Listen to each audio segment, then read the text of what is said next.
pertama saya menjelaskan bahwa saat ini sudah ada wacana dari Korlantas Polri melakukan modernisasi terhadap material STNK dari yang tadinya sebelumnya berbentuk surat atau berbentuk bahan kertas, itu dimodernisasi akan menggunakan bahan berbentuk kartu smart dengan ada chip data daripada kendaraan bermotor tersebut.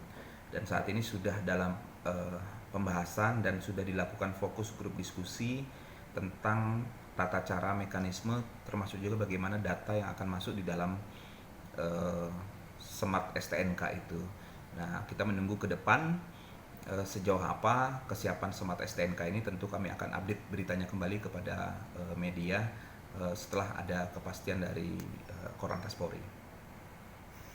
Ya, sejauh ini untuk STNK elektronik itu yang berupa kart ini masih dalam pembahasan penggodokan untuk menggabungkan antara data kendaraan bermotor, data pemilik maupun data pajak kendaraan bermotor.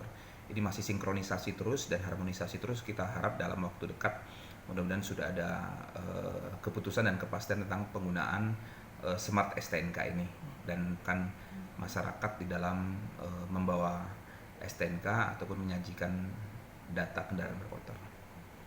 Ya, STNK ini nantinya akan berbentuk sama hampir mirip dengan Smart SIM, berupa kartu dan ada chip di dalamnya yang akan memuat data kendaraan bermotor, identitas pemilik, termasuk juga pajak kendaraan bermotor di dalamnya. Nah, ini bisa digunakan, harapan kita nantinya bisa digunakan untuk kepentingan berbagai kepentingan yang sudah menggunakan metode yang sama berupa digital data itu.